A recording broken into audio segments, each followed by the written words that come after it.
Welcome to Girl on the Gov, the podcast, breaking down politics as we know it and removing all the bullshit. Because politics needed a rebrand.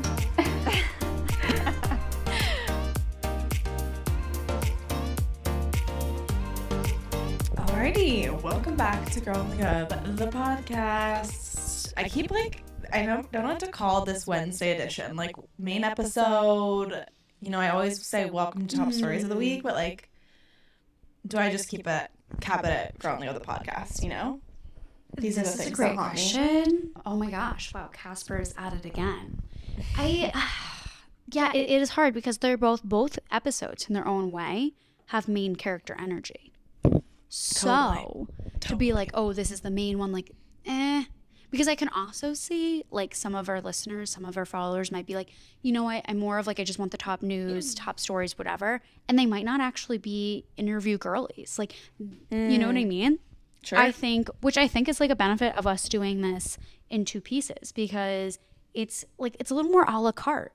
Pick which journey, which ride you want to get on. I love it. And You're there right. you go. But yeah, in terms of knowing or naming like what each one is, the Wednesday one as like how we refer to it needs some help. So guys, if you think of anything. It is Girl on the Gov, the podcast, you know? It's OG. Yeah. It's OG.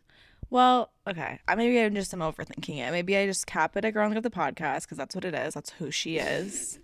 And we can go about on our merry way. But speaking of top stories, our top stories episode came out yesterday. Obviously, we talk all about, what did we talk about? The FBI raid. Obviously, that was the big old story. And then we also talk about Lindsey Graham and some legal shit, which we actually have a little bit of an update on today, but maybe pop in a top stories real quick and catch the gist. And then we also talk about primaries that are happening today, Tuesday when we're recording, but yesterday for all you Wednesday listeners, and what to look out for this week in primaries. So go listen to top stories. It's important stuff, you guys. You know, you got to stay updated on the news as well as, you know, this OG episode civic education piece that, you know, you get from these interviews. But anyways, there are some like little news updates. Kicking us off is that good old Joe Biden is signing his big old bill. It's a big day in the White House today. You know what my comment is, though, and I know it should really be about specifically the Inflation Reduction Act, which is what he's signing. But the thing that I want to comment on is the pen choice. I feel like the fancier the pen I like the less I like to write with it. The less I'm enthused. However, if it's like a classic right from the Staples situation, clicking type pen, sign me up. I love a colorful one too.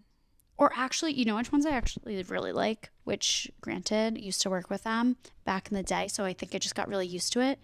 Oh my God, for a second I thought I accidentally just wrote on my desk. But these pop-in pens, I'm obsessed. I really like the way they write. But my favorite will forever be the Papermate ones that were pink, obviously because they were pink. But they also raised money for, I think, Susan G. Komen, if I remember correctly. But of course, the key of this is that they wrote phenomenally. It was like magic to pen to paper. I was obsessed. Anyways, I just want to know what his thoughts are on pens. I also want to know his thoughts on canceling student debt as we get closer to the end of August. So, look, I've got questions from pens to student debt cancellation. So, you know, Joey boy, let's get an ice cream together. It's really crazy post-grad how you just like don't write anymore. I mean, I guess it depends on your job choice. Like I write like my little notes of the day, but if I have to write anything more than like 2 to 3 sentences in one sitting, then I'm like, how do people do this? Like I've tried the journaling thing too. Like I really Not do my like vibe. the process of journaling and like what it does for my mental, but the literal physical task of it is enough to make me not be able to, it like makes me lazy. Like I just don't stick with it. And like to add to that, I also have to say, like, the fact of like holding my phone for 5 million hours a day, editing, shooting, whatever it is, like everything under the sun, I like definitely have like carpal tunnel in my arm from that. And if you think I can write after that experience, you are dead wrong, A. Yeah. And B, my hand is like literally, I think it regrew. Like I think it went into the direct, like the shape of my phone. So then holding a pen, like it just doesn't feel natural anymore. Yeah. Anyways, for our journal girlies, we are so sorry to insult your hobby, but we are trying curious. to be a journal girly. I would like to. Like I really try to implement it into my routine because it is like so fantastic, but I'm just the actual physical labor of like writing a page or two of thoughts is so much. It's so hard, and my hand cramps. But speaking of hand cramping and writing, Joe Biden. Yeah. He has a big signing ceremony at the White House today. So he is signing the Inflation Reduction Act, the massive climate, health, and tax bill. And then he's also signing the PACT Act, correct? I thought you already signed that. Oh, is it? Oh, I thought he was doing it all together. Never mind. Because I was going to say, if so, the man's hand has to cramp, you know? He's going to sign all those bills in one sitting. I thought that's how it works, but I guess he's just doing Inflation Reduction Act today. And then they're actually doing a little celebration, a little party vibe on the 6th of September. Why didn't we get invited? I guess we have time. Wait. That is a great question. Who do we talk to about that? I am racking my brain through Gillibrand? Our internal Rolodex. It's spinning Gillibrand. a mile a minute. Axel just got all those Senate contacts, so maybe we shout a little, hey, it's me. You don't know me. But curious if you want some young press in the building for your big party. I don't know. We'll probably spill too much tea. We'll be like the Dumois. They'll be like, you guys are going to just gossip about all the tea from the party. Well, you know what I was going to say to your journaling comment is I was going to say, like, you write it out. I just gossip with people and hope I don't put my foot in my mouth. And then that's like, you just like word vomit to everybody you talk to about your thoughts and feelings. And meanwhile, I'm like, I literally can't tell anybody about my thoughts and feelings. And so I have to write it down on paper. It's too good. It's great. It's fantastic. We're doing great. But speaking of someone that's not doing great, though. Yeah, let's talk about it. Let's talk about good old Rudy. Rudy Giuliani. So he is also the target in the Georgia election probe. He's part of this peachy with moment, Lindsey if Graham. you will. They're having, you know what I would love to see? The two of them in a room together. Them interacting. Because don't get me wrong, I find Lindsey Graham to be, the woke. Especially heinous. But, yeah, absolutely. But as much as I disagree with him, as much as I think he's a conniving, evil, McEvil, whatever, is I do think he has half a brain. Fuck, but Mary, Rudy kill. Giuliani. Oh. Rudy Giuliani. Okay. Lindsey Graham. Oh, God. And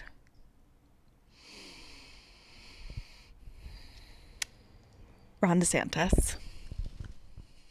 Thank you for the subtle dry heave that just took over my body. There was a dry heave moment in Top Stories yesterday too. So if you want that tea, then go listen to Top Stories. But sorry, fuck, marry, kill. Kill Rudy Giuliani. Absolutely.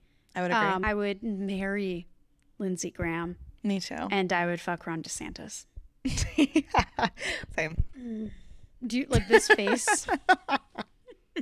You literally, Samantha, please head to YouTube right now because Samantha literally looks like fucking Robert De Niro. Why is that always my doppelganger? Wait, stop. You've not gotten that before. Have you actually? I think from you, too. No, I've never said that to you. I swear. It might have been like the early days of the pod. But there was something else we did. No way. Early days in the pod when I like didn't even really know you that well. I'm like, you look like Robert De Niro. You're like, fuck you. Get out of my business. Imagine. I've never said that to you. That might have been a dream. That feels right. We asked them, what is that dream? Wait, so then that means you had a psychic dream. Maybe it's deja vu. Like something weird. You know? Okay, that's definitely fair. I have a lot of deja vu moments, actually. That's like pretty... But besides this road conversation, what is the actual news here? Let's talk about it. So Giuliani faces a possible indictment in the criminal probe by Fulton County prosecutors over his role in attempting to overturn the 2020 election in Georgia. This is reported by New York Times first, so just in case you're wondering who got the story number one, first on the rodeo, it was them. Anyways, Giuliani will go before a special grand jury in Atlanta on Wednesday, aka today when this episode is released. Senator Lindsey Graham, who apparently I'm marrying, will also have to testify before the grand jury. Sister wives. Oh, wait, that's kind of cute. Look at us. Yeah. Look at us. Look at us. Classic. Ugh. Wow, that. God. Okay. So anyways, he's going to testify before the grand jury, a federal judge said on Monday, so earlier this week. Trump's team accessed Georgia's voting system. This is another little piece of the puzzle, by the way. This is a secondary story. But Georgia's voting system is involved here. So according to the Washington Post, so last story broken by New York Times, this one's a Washington Post deal, a team of computer experts, interesting, obviously not me, because we know me in technology. I don't know. Probably not. My tech bros. You're like, hey, what's up? You single? Hey. Anyways. Too many tech bros. These computer experts, directed by lawyers allied with former President Donald Trump, saying he copied sensitive data from election systems in Georgia as part of a secretive multi-state effort to access voting equipment that was broader, more organized, and more successful than previously reported. You guys, just all the tea that's coming out right now is fucking wild. So there's literally, the FBI raiding his home for potentially stolen documents from his administration that he should have returned and didn't. There's also the tax return thing that they're also looking into, Trump's tax returns they've been trying to get for a while. And now there's this whole, he literally asked the Secretary of State of Georgia to get him more votes in order to win the presidency back. And so now it's coming out that he literally had computer experts directed by his lawyers to go copy sensitive data from election systems and infiltrate election systems in Georgia. So there's, how is this man not in an orange suit? He is the voter. He is the big lie. He was trying to steal an election. And you guys, just so you know, he's trying to steal the 2024 election too, as we speak, by endorsing and putting candidates into Secretary of State races across the country. And there's been multiple now who have won their Republican primary and are headed to the general to potentially be the Secretaries of State in major swing states. Which, if you don't remember or you're not familiar with what this role does, let's just put it this way, protects elections, but you can get the 411 on this from a Secretary of State herself, Jocelyn Benson, Secretary of State of Michigan, with that interview, which came out a few weeks ago. We talk all about it. We also speaking of tea, we get the group chat tea. And last but not least, you know what I was thinking about when you said tea a few minutes ago? What? I have some personal tea, but I have to say it offline. Okay, well, I cannot wait for this. It's really good. It's really crazy. Okay, go. You can't do that to me. That is okay, regardless of that, we should get sponsored by a tea company, iced tea specifically, because I really love me a peach iced tea. That's a great idea. Yeah, and then we'll just be spilling the tea while drinking the tea. I don't think that's necessarily an original idea. Ooh, a chai tea company. Okay, guys, if anyone works for a tea company, specifically one that does iced chai or iced peach, anything yummy, caffeinated, tea filled, please let us know, because we would love to work with you. And we would love to drink the tea while giving the tea. So let's work it out. Yeah, we'll do some product placement. We're on YouTube now, so yeah. Anyways, where were we? The face Maddie just made, again, honestly, the facial expressions on this particular episode, I think it's worth going to YouTube.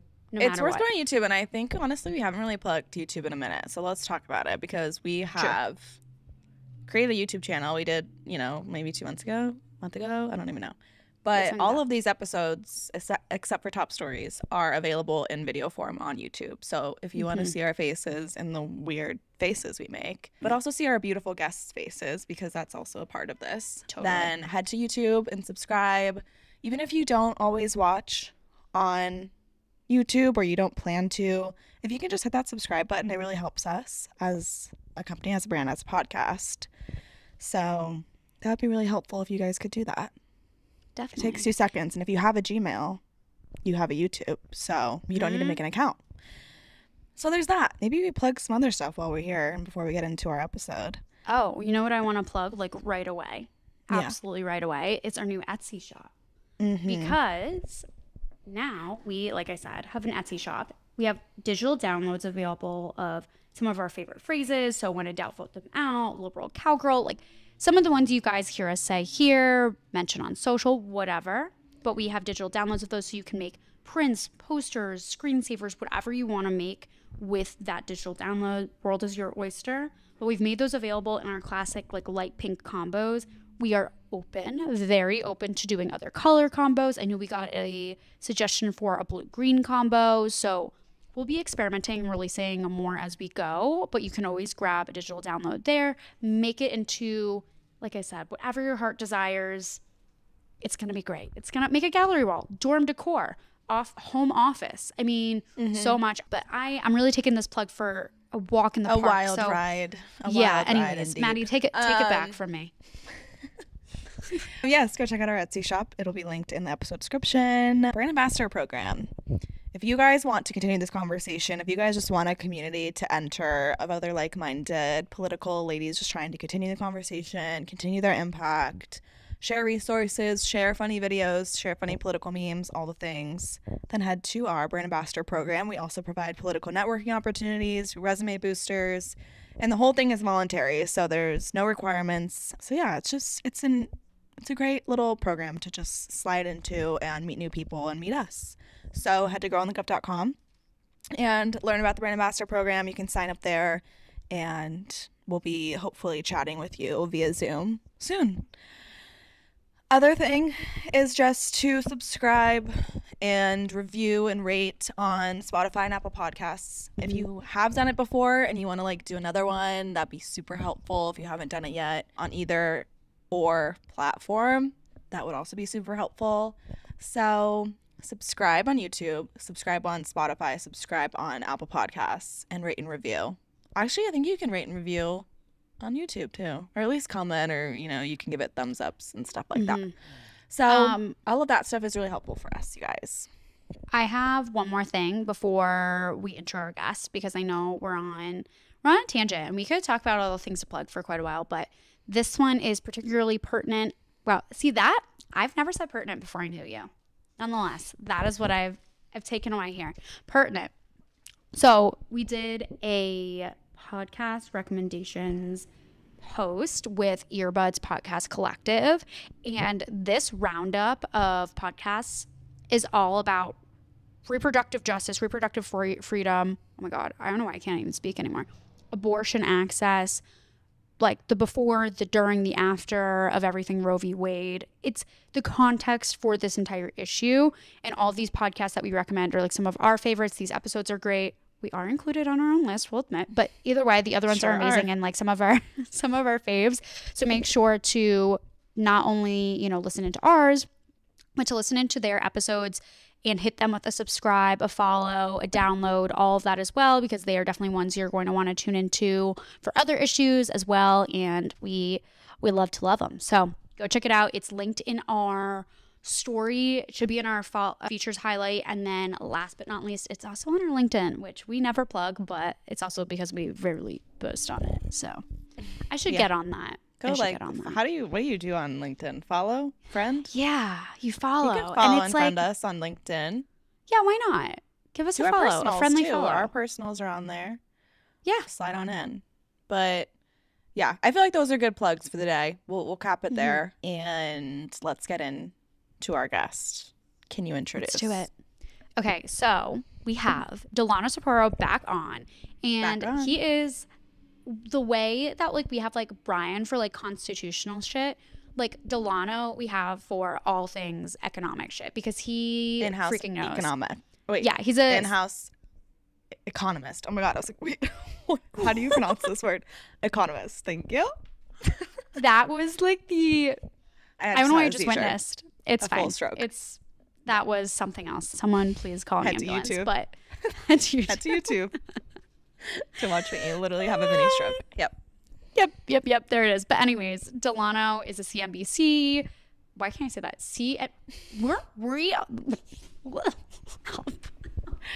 CNBC Contributor. So you Contributor. can watch him Sweet. there as well. He is the founder of New Street Advisors. So he knows all things investing, econ, the 411. And so obviously we had to bring him on to talk about inflation because we had so many questions, just basic questions about like, what is inflation? How does it work? How does what impacts it? What can change? What can't? Those sort of questions that are really important in general to know, but especially given that the Republicans are playing the economy inflation game, which they typically do for their campaign mishegas. During it's really any type of Democratic power. When there's Democratic power. Yeah. Totally. So we're like, okay, let's get the 4-on-1 on what this actually means. So that way we can see through the BS, or if, hey, they're right about something, then they're right about something. But regardless, we want to know the terms. So without further ado, and without us mispronouncing any more things, because we clearly are brain fried by Tuesday at 12:18, which is absurd. 9:18 and I'm worried. my time. Yeah, we're worried. We're worried Works for across me. the board. Yeah, I crash and burn by 11 a.m. every day. It's fine. It's a light flame. It's fine. Okay, anyways, without further ado, here is Delano. Well, we are super excited to have you back on the show. You're basically our resident economic expert. You give us the 4-on-1 and all the things that were left scratching our heads. We're like, we should have taken an econ class at some point, but we can't go back in time. So here we are. We're not. And we want to get there. Oh God, no. 2 + 2 = 4 is like as far as we get, and we are. That's the cap. Yeah, we're working on it, but nonetheless, we want to outsource these questions to an expert, and so we're happy to have you back, of course. And we got to get into this one particular topic that really has been, I would say, floating the boats of people on the political side, the econ side, all of that, and it's all about inflation. Mm-hmm. It is like if I had, I don't know, a quarter for every time someone said inflation and then combined it with midterm elections, we would be so stinking rich. It would be crazy. I'm here for it, but we got to define it. So if you wouldn't mind telling us, what on earth is inflation? Yes, Maddie and Sammy, thanks for having me back. I'm excited. I love being on this platform. Hope you guys can hear me all right. Yeah, I think, great. Inflation is an interesting topic because it's so top of mind right now. And I guess it really hasn't been this top of mind since like 4 decades ago, like in the late 1970s, early 80s, when we were at the highest levels of inflation that we're seeing right now. So what is it? Inflation is actually interesting. People are like, oh, what is inflation? Because it's, we haven't really defined it, but it's really the general increase in the prices of goods and services, the general increase in the price of goods and services. So the price of goods and services doesn't really ever fall, but it's supposed to increase at a moderate pace so that we don't really notice it, right? But now when you have what's called hot inflation or fast inflation or excruciatingly high inflation, you're seeing the pace of increase in goods and services. They usually look at it from month to month or year over year, increase at a high rate. And so that's what's causing, people to talk about it so much. And that's generally what inflation is. It's going to increase, but how fast is it increasing? And that's when you get like that high inflation. Got it. Well, again, diving into this Econ 101 textbook, because the next question is, what is demand pull inflation? Tell us about that. So demand pull inflation is really, it's pressure on prices. And of course, we're talking about prices. We're talking about your prices of all your basket of goods and services, whether it be food, your rent, housing, all those different things are prices that we pay for every day just to live, the cost of living. And so when you have a shortage in supply, of course, and this is really I think like a demand pull inflation because, and we'll talk about it later, I think. Like right now. Yeah, exactly. Right now, the pressure, the scenario we're in right now economically, we have a lot of dollars, and let's say too many, I don't know what the word too many means, but a lot of dollars or too many dollars chasing the same amount of goods and services. That's that demand pull inflation because you just have more and more demand, but you have the same amount of stuff. And so of course, economically, if you're a business owner, you have more people wanting your goods and you have the same amount of goods, you're going to increase the price, right? So that's exactly what we have going on here. And so that's that demand pull inflation pretty much. Got it. That makes sense. Got it. Well, I do know what supply and demand is, so that one totally made sense to me. But there is another one called cost pull inflation. What's the difference? What's the deal with this one? Yeah, and that's kind of just looking at it from the other side, as you're mentioning, Sammy. Okay. It's like, all right, when you have inflation, but it's due to increases in production.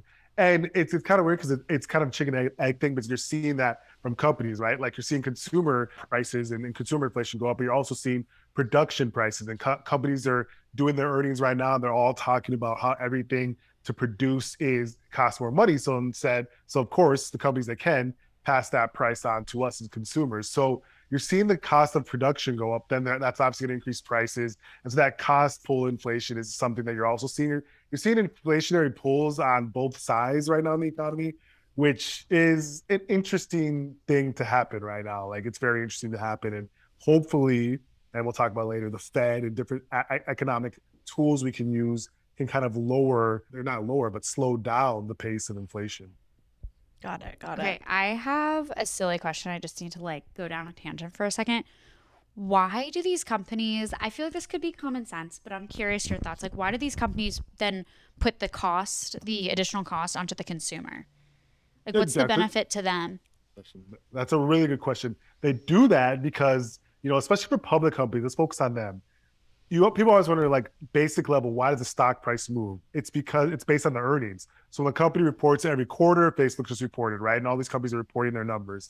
The earnings is a big number. It says, hey, how much did we make per shareholder? If you own a share, you want that earnings per share to go up, right? And the earnings is basically when you take your revenue minus all the stuff that costs to get to the revenue.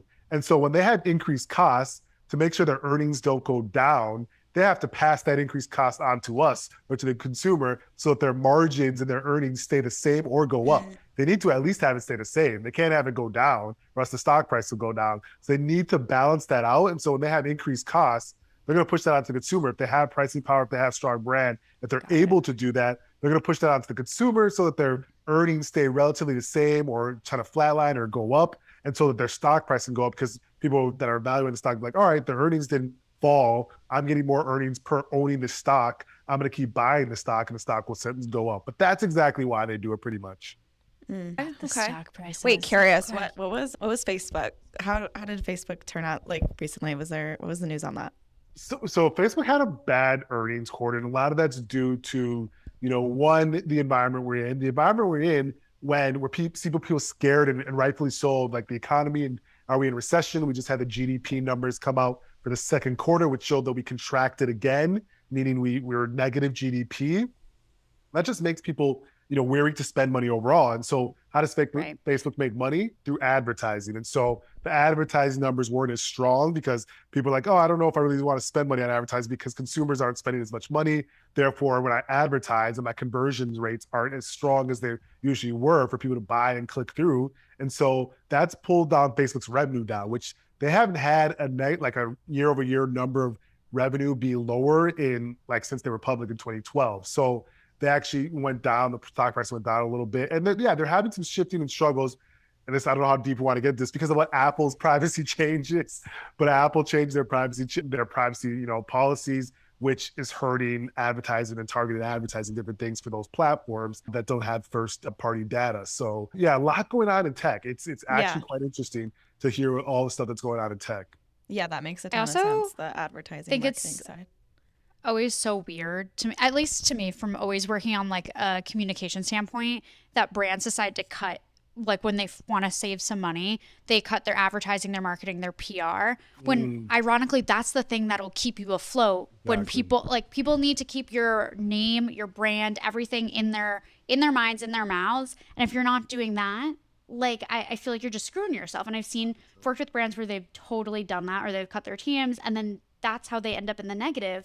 And I just feel like it's super counterintuitive to me. If I am thinking about what I'm going to cut as a brand when I need to save some money, or I'm a little concerned as to what the spending is, it's not on having all the methods that have people know who you are. Exactly. But that's my rant on that. No, I totally agree with you. And it was weird, even during the height of the early stage of the pandemic, advertising was cut when everyone was at home and on their computer. People were like, why is advertising budgets being cut? You're so right. People just immediately go to that that reflex, but maybe it's not right? Like you said, if you want people to be you want to be top-minded people, if you want to see yourself out there still, spending money and getting good conversions on advertising should still be something that your company should be doing.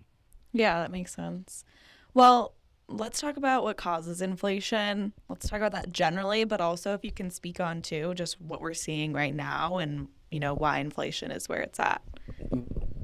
100%. So the cause is back to pretty much, you know, the things we're talking about with demand side and the cost side. And, you know, specifically in this era, which we needed to do, I think what we did at the height of COVID when we were first learning about this horrible pandemic is to help people go along. We printed money and we did different things to help people. And that printing of money is part of the reason why, right, we're seeing some of the fast pace of it, right? We printed like trillions of dollars. That fast pace of printing money is some of the reason why, you know, we're seeing inflation, right? Especially during this time. It's kind of lagging. It's not like right away. You see it 6 months to a year after. And so that's kind of some of the reason why we're seeing it. And it's really, it was supposed to be transitory, but it's a longer lasting effect than I think was anticipated, especially by the government. So that's kind of where the situation we're in. Okay, wait, I have another question that just popped into my head off of a conversation that I was having with recently. And the conversation was about like the stimulus checks and how there's like the possibility that people still have their stimulus checks. And me being someone who lives in New York, like $5 lasts you less than, I don't know, 3 minutes. So I was like, there's no way that anyone still has their stimulus checks or any investment left from that. Like to me, that was just like, how could that have a lasting effect? But is that true? Like, is there some lens on that that's actually legit? Yeah, so that's an interesting question. And the fact that you mentioned like New York is interesting. I love it. We all live here, I think, and I love it here. But did you guys see that the medium rental price was $5,000 in New York? I don't know if you guys talked about insane. that. That's a pretty crazy stat. But to your point, it's interesting that we're in right now because yes, cost and increased cost is a big reason why you see, you know, people weary. But you're right. Consumers to an extent, and that's changing. Banks reported earnings recently, and all they were saying, and Jamie Dimon and CEO Chase were saying, like, pretty much consumers still have decent sized balances in their savings, their checkings, and they're not like delinquent that much on like credit cards yet. So they're still seeing decently strong numbers with consumers. So there is still that possibility that people, you know, that were either got different things during the last couple of years, still have some savings, still have some different things they're doing okay, but is that going to turn as costs continue to rise and real wage growth is not really there and different things, and maybe companies are cutting and doing some different things. So you're right. There is still some consumer strength that is in the economy, but people are wondering, are people going to get scared to spend, or are people going to like not be able to spend because of different reasons in the economy or employment going the other way? Yeah. Interesting. Well, you talked about printing more money. And I honestly, every time I've asked my father, like, what's inflation? He tries to explain it to me. He always talks about, we're just printing too much money. We're printing money. What does this mean? Like, can you kind of like explain this concept and how it could potentially increase inflation? Yeah. Yes, that's an interesting point. Like, people love to bring it because it's a touchy subject to talk about, because not touchy, but it is interesting because you'll see like a lot of people that are finance people like, oh, we printed too much money. We did this, that. But like, at the height of what was happening, we'd never seen something like that before. The immediate response of like the prior administration, all different things, was to literally just helicopter money, which I'd never seen before, which is really like, all right, we're sending everyone this amount every month or whatever, every year. That's pretty unheard of, right? Like, it's really dire consequence. We were in what we believed was dire consequence for sure. And so, yes, that is the cause. And what you saw was everyone, you know, having a bit of more money, right? And people, whether it was a stock market, that's why the stock market rebounded way faster than we've ever seen a bear market happen in the history. It's like 32 days from bottom back to peak, and people were able to do things and move around and do things right away. That was literally because of the fact that we were able to print money. And yes, that is the cause primarily of inflation, because you have all those monies, those dollars chasing the same amount of things or even less things because we're in some sort of lockdown, and that causes, you know, prices to rise. So that is a very, very big factor in those things. Interesting / you know what I've never thought about before is in terms of the printing of money, where do they get the ink for all of this? Like, what if there's a shortage of the ink? And well, I'm always like, why can't we just make more money? That's all. Isn't printing more money good? Isn't that what we need? Like, my dad. I'm looking for a money tree. Yes. Yeah. I'm like, what if we all just carry cash around and just, you know? Exactly. But anyways, we do want to talk about some of the other things at play here. And one of the things in conversation is the minimum wage. That has been something that's been in the conversation for years, but especially now. Okay, what happens if we raise the minimum wage or make it a living wage, whatever that might be? How does that work with inflation? What's the relationship between those two things? Yeah, that's interesting. I don't think that affects inflation that much I just wouldn't see it. Like if your federal minimum wage is still low, I don't even know what it's at right now. But if you raise that, you're putting a little bit of pressures on companies, maybe small businesses, but that's not going to push inflation meaningfully in my mind, in the sense of that we'd be in trouble. I think it needs to be done, has been done. I don't think there's a huge correlation. I'd love to see studies on it. There were. We haven't raised the federal, minimum wage in so long. I just don't think it affects it that much. It's pressure on companies, on wages, on labor expense, but it just wouldn't push the needle. But to your point, there was actually an interesting point you guys were just talking about. The reason why I know it's funny anecdotally, but yeah, the people are like, oh, we print too much money, because if everyone has, let's just even use an arbitrary number, $5 million, then $5 million isn't worth anything, right? Like that's what the printing so much money would do, because to make everything more expensive. So the median home price now is over $400,000. So it's like, that's why people are like, oh, don't print so much money, because then when someone else has a lot of money, it makes your money worth less if everyone has the same amount. But that's another conversation. But that was anecdotally funny too. But yeah. No, I know. And I'm like, because I have zero type of math brain, I'm like, I don't get it. But if that's the truth, I'll accept it. But I do think the minimum wage element is really interesting. And I feel like I've gotten into like a lot of arguments with people about it too, where I'm like, guys, the federal minimum wage is like $7 and I think it's 65 cents. It's something super low. And I'm like, okay, I totally get the business pressure for small businesses that are barely able to afford their employees.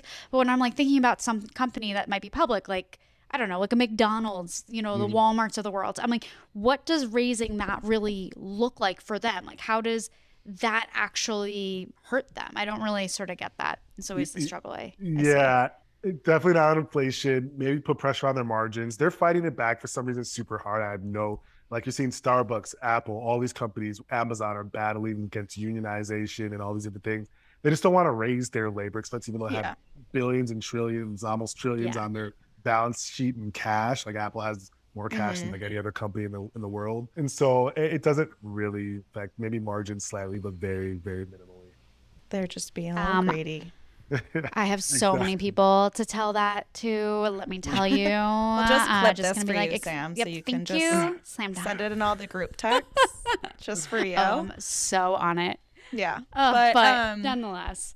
Questions too about, because we're in this time, like, you just on TikTok, social media, you just see all these people talking about inflation, recession, all of this stuff. Can you also first define really what a recession is? And also, a lot of the kind of dialogue I've seen about it is that it's like kind of the cycle that we really see of like in our economy of just like recession kind of every 10 whatever years. Can you kind of explain how this cycle kind of naturally happens and and how it relates to what we're seeing now? Yes, exactly. So yeah, you're certainly right in the fact that it is sort of like a cycle, and it happens every so often. I don't even know what the period is, but yeah, 10 sounds about right? Where we go from a period of steady to moderate growth or steady, building and GDP increasing till, okay, we're contracting, we're pulling back, jobs are being cut, wages are being cut, different things, right? And so it's hard to define, because the technical term is like 2 straight months of GDP contraction, which we would have had in the first quarter of 2022. And then now the numbers literally just came out this morning. I think it was 0.9% contraction, which would be the second straight quarter of contraction. So by technical terms, people will be like, oh, it's a recession. But some people will say, all right, it's not really a recession until unemployment's higher, because unemployment's still at 3%, right? Or until consumers are still feeling it, because consumers still have relatively strong balance sheets and are doing okay. So people have different definitions and different ways to look at it. But yes, it is a portion where you see a little bit less, I would just call it not even joyfulness in the overall. Remember when we got out of the pandemic and like, I don't know, it's like a crazy time. People were just social media, people buying all these things. I don't even know what people were flexing. It was just travel. We're back outside. Yeah, exactly. That was a crazy time. Like people were really out there, like, and you're just going to see less of that because things have changed. The sentiment's changed. The overall tone has changed. And that it's almost like a feeling thing more than anything. And you kind of push yourself into it because people talk about it so much. You just start pushes That's into interesting. it. So that's kind of like how it is. It's the best way to explain it. But you're seeing different things, happening in the economy that lends to things being not as free flowing as before. Yeah, I have So a question. it's basically manifesting gone wrong. That exactly. is Yeah, it's okay. just a collective mindset, obviously. Tell that to the Republicans. But also, can we talk about too how like this is happening globally, right? Like this Yeah. isn't just a US thing. And I think specifically talking about, the politics of it all, which is, why most of us are here listening to this, is the politics side of inflation, of recession. But this is again something we're seeing globally, just like, the pandemic and the results of that. And then even, this war in Ukraine and how that's, affecting everything. So can you kind of explain to how we Americans just are very egocentric, and we just love to think that it's just us out here, but it's like, this is a global situation. Can you kind of paint that picture too of how this is happening everywhere?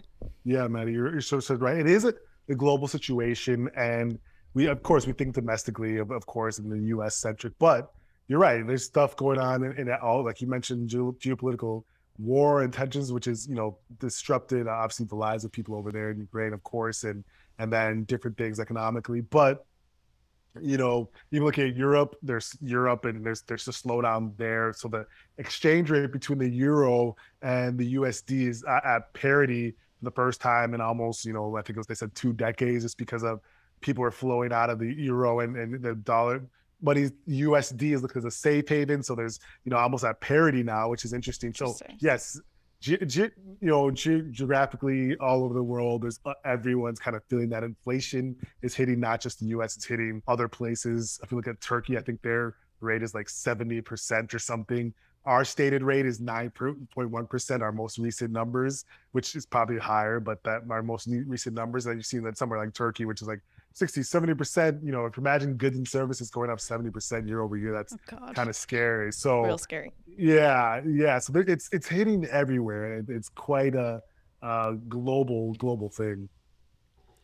To that point of like crazy inflation, trying to like deal with it, figure it out. Are there ways to control it? Yeah, you're so right. The best way we have is what the Fed is trying to do, and which is we'll talk more about the Fed, I'm sure, but they're really just trying to, increase the federal funds rate, which is, it's the rate at which other institutions, banks and institutions lend to each other overnight. So it's like the rate at which money is flowing. And so they're trying to increase interest rates to slow down the rate of inflation, to stabilize prices. How does that stabilize prices? It's long-winded, it's all economical, but it's the fact that, if everything, if rates go up, your mortgage goes up. If the mortgage rate goes up, if car loan rate goes up, all these different things go up, you're less likely to borrow money, you're less likely to spend, you're less likely to do those things. You're more likely to keep your money in a savings account because maybe your savings rate's a little bit higher. So it tries to price stabilize. And so that's our biggest tool. And I think it's being used because we just saw the Fed has been raising rates, and you've probably been talking about it and seeing it. But that's our biggest tool we have for price stability. Yeah. Question as well. Is there anything that like an average person or on the individual can do to limit the impact of inflation? Like how does an individual come into play here? Yeah, I think the best things for individuals to do, it's hard to like combat it because it's like, all right, you can't really stop, having to buy your goods and services increase. I think in the early days, people would have said like, if they saw this coming, which is super hard to like see this coming, and to like buy in bulk and do all those things, which I think make a sense. Other ways is to try to find different ways for, income or different ways for trying to do side hustles to increase income to kind of combat the raise in prices, doing stuff with other people, pooling resources, like you mentioned, like, could you do stuff where you're saving on gas? I don't know, we live in New York, so we don't drive. I don't drive, but there are ways people could like do that. But it's super hard to like combat. It's something that we've battled through for a couple of years, and then hopefully they get it under control and everyone kind of gets through that. Yeah. Which struggle is so real for all involved. Happy not to have a car. Like I think this might be, well, it's not the only time, but it's definitely a time where I'm happy not to have one. But thinking of like how the government interacts here, I know we talked about the interest rates a little bit, but are there other ways that the government kind of like comes in, tries to like mess with this a little bit? Like have we seen stuff in the past? Are we seeing stuff now? Who are the players? Yes. Yep. So the Fed and Chairman Jerome Powell is the big players here in this. And of course, their mandate for the Federal Reserve is to, one, keep people employed. I guess, I don't know which one smiles on there. They have two mandates, right? They like keep people employed and keep employment at an unemployment rate low. And then also keep price stability at a fair rate. They want to have inflation at their target is 2% inflation rate. And so obviously the inflation part is way out of whack because we're at like 9%. So the main tool there is to, again, increase interest rates, slow down economic growth, stabilize price, have that happen. And so they're working on that. That's the main players. Of course, you have political players. Like you have the administration stepping in and tweeting out to people, the oil companies and the different thing like the inflation bill. Those things do play a part, and those things all play a part in helping consumers, helping every family out there in America domestically to try to get prices under control. So all those things are, because they haven't seen this in 4 decades, all those things play a part in helping. So those are the main players. Obviously have different other tangential things, but it's all tied in. Yeah. Well, on this like conversation too of the political side of everything, everyone, especially when it comes to like gas prices, but just inflation in general, they go like, thanks Biden, thanks Obama, you know, all the things. Can you kind of explain how, like, why this happens and if it's valid for people to like look to the president and be like, this is your fault? But again, like the politics of it are just so frustrating too, because I'm like, this is a global situation. Exactly. Can you kind of paint the picture of like, why is this the rhetoric every time there is like inflation, recession, we go like to the president? I have no clue. It's the weirdest thing. You'll see it on Twitter all the time. And like, I actually have a friend that we were on this co-hosting this YouTube show, and he was in the oil and gas industry because he lives in Houston. So he knows a lot about it and helped educate me even more on it. But it's simple supply and demand. It has nothing to do, to my knowledge, with the president or the administration. Like, and it's so weird that people always talk about that directly, as you mentioned. You see that on social media a lot. Simple supply and demand. You mentioned geopolitical tensions that had a big thing to do with supply. Like, you know, supply was, you know, and cut from different areas and different things. And that's going to, of course, increase price. And we had so many things, and demand. We still have demand heavily in areas. And if supply is not the same or demand's higher and supply is not the same, price is going to increase. So you had all of that. That's the basic economics. It doesn't have much that I ever know to do with administrations, really supply and demand. And it's all controlled, you know, a lot of it in Europe and different Middle Eastern countries and different things with OPEC and stuff that's out of the control of the administration. Wait, I'm curious what your friend in the oil industry said. He pretty much is like the oil, even the oil companies don't have that much say on it, right? Because it's all like controlled by OPEC, and they control that supply, and they can kind of ratchet that or increase it. Wait, what's OPEC? It's like a council of countries that like has control on like some oil reserves and different things. So again, I'm getting way out of my depth because I'm not an oil and gas guy, but they pretty much have control and reigning control of a good chunk of supply of oil and energy. So they kind of, you are able to manipulate that at certain times. Got it. 1,000%. That is actually like the one very random class I took in college was literally all about oil and gas supply. Okay, in the engineering department. I know. I feel like that's one of my niche ones. And then my like summer class thing that I did on terrorism, also super niche. And I'm like, where not as is niche this as knowledge? my Beyonce class. Okay, that is next level. That is so next what level. Did they teach you about OPEC and the different things like the supply and like how they're okay? Good, yeah, so it's sort of like, how does that supply and demand relationship work? And then also like, how do the contracts, like for example, like you have like OPEC and situations that are international, and then in terms of some of the more domestic things like the drilling licenses in the US, and how there's like licenses on federal, you know, owned lands and what that looks like and how that impacts supply and demand too. So those sort of have like their own relationships. But nonetheless, it was supposed to be like, I think I was really supposed to be focused more on the actual like engineering of like the rigs and things like that. And I really just like took it and went on the political end of things. But this is what happens when your school is an engineering school and you have like an engineering credit you have to take. And I'm not a math girl. So I mean, I was in a Catholic school, Jesuit school, so I had to take some theology, but Oh, nice. You know, everyone has their angles. But I can't. But anyways, we do want to talk about like some individual impacts where we might see this too. So I know quite a few people our age are, you know, just getting started on their 401ks. Does inflation affect those at all, or is that sort of just totally separate out to the wings? Yeah, just kind of, I would say roundabout in the sense that, the market has been taking a lot of cues from what tools the Fed is using. So in a low interest rate environment, growth stocks, equities, they pretty much, do well in that environment. There's appreciation, there's different things. Now, when you have a higher interest rate environment or interest rate environment where we're increasing the federal funds rate, that hurts growth stocks just because of some different things mathematically and some discount rates for growth stocks. But it does hurt growth stocks. That's how you've seen since the beginning of this year, pretty much when we, decided to do some things when it comes to raising rates, equities have pulled back a lot of it. We've had a bounce since like June recently, market taking different cues from the Fed as well on that. But yes, that does affect people. But again, for younger people, that's going to happen. We talked about in the beginning, once every, 12, 5, 7 to 10 years, you're going to see, whether it's recession or pullback in the economy, bear markets, that's par for the course. And for young people, it might be opportunities, honestly. So they should be kind of looking at that as potential opportunities. Ooh, okay, wait. Follow-up question on that. Like, is the opportunity sort of in expanding one's portfolio, like maybe stock prices are going down and you can like afford to buy into different shares that are a little bit lower? Okay. Yeah, precisely. Got it. Okay, interesting. I have some homework. Yeah, totally.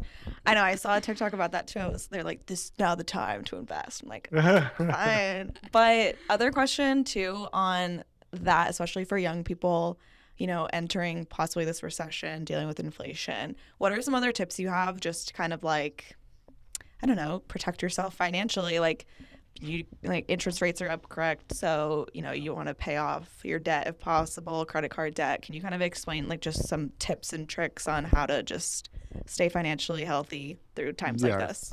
100%. Yeah, rates up. So if you locked in low rates, that's good. People go into like, oh, since you've locked in low rate, you don't have to pay off things as fast. All these different things that you can kind of look and crunch the numbers on to see if it makes sense. People that are potentially looking to buy homes. Now we're seeing cracks in the housing market, right? So it's like, all right, there's cracks in the housing market. The prices are going to have to go down at some point. So maybe you're stacking up cash for 1, 2, 3 years to be able to purchase at a more reasonable in a buyer's market, right? The buyer's market's starting to come back.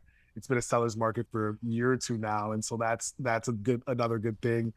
And now politically, if you're someone that works for yourself, of course, keep grinding. If you're someone that works in corporate, there's different things about, if you switch jobs recently, then you're safe because, people aren't going to make cuts. Just play the political game, doing your thing within the corporate environment to kind of stay top of mind, relevant, promoted. Because if you get promoted, then it's like, you're going to be good for a certain amount of time as well. Just doing all those things, I think, lends to just surviving in this market. Just playing defense, like a good way to put it. Right. Everyone was kind of playing offense before. Now playing defense a little bit it might not be a bad thing. Got it. Totally. I do know that rule of like the last one in, first one out. So just for people to keep that in mind. But okay, we want to do some audience questions because we got a few of those. So one from our brand ambassador, Claire, she wanted to know, she's a college student and won't be working during the school year. She's very curious how inflation will generally impact her money. What's the story there? What's your thought? So she's a college student that's working during the school year. How will won't inflation be working? Will be. Oh, got it.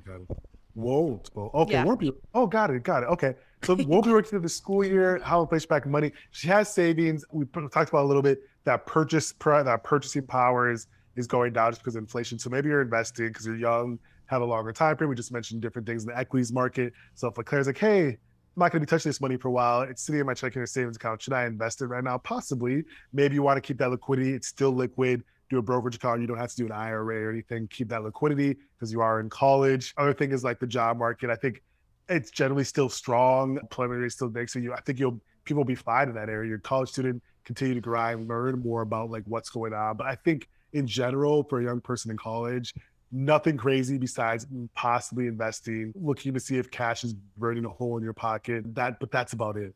Mm-hmm. Fair. Okay, next one is, how do we stop inflation? Does it just go Love it. away, or do we just get used to it? Yes, good question. It was supposed to slow down, but it hasn't yet.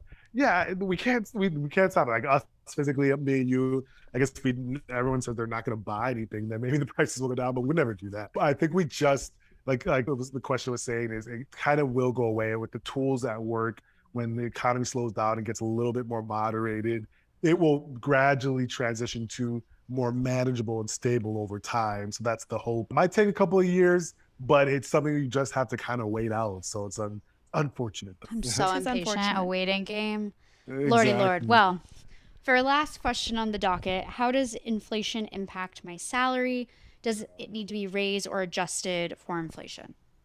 Yes, the big impact is real wage income or real wage growth. It's like a chart that I was looking at the other day that shows it. And it's actually not in a good position. Real wage growth is lower, like not as strong as the people incomes may have increased with different things, but then they take that real wage, which is like your real, it's taking your income versus inflation and kind of seeing, okay, how much did you actually go up versus those things? And it's starting to get underwater. That metric is that indicator is starting to go underwater. So that is how it impacts it. So of course, people that are crushing it, doing things, maybe switching jobs, doing all that stuff, increasing wages, that's a good thing. It's never a bad thing. I'm seeing all this stuff on like TikTok, Maddie, or Sammy, like, well, oh, it's hot job hopping, then you'll get higher wages. That's true. Like, I guess, do things like that to protect yourself or whatnot, or crush it at your current job. But yeah, that's the biggest impact, is that real wage income. That metric is a good one to look at. Totally. Yeah, I feel like too with like certain industries, like the only way that you're able to get an increase in wage is by switching jobs. Like you might be literally switching back and forth between the same 5 companies, but like no matter what, like they won't give you a raise. It's like literally you have to do a cross comparison, a hop, and then maybe come back. That's what I've seen a lot. So Yeah. all the strategies out there, but All the nonetheless, Nonetheless, thank you so much for coming on and answering all of our economic questions. Our in-house economist. You haven't been on in a while, so can you give everybody some info on where they can find you, some stuff you're working on, and all the plugs? Go ahead. Yeah, definitely just at Delano Saporu. That's Delano.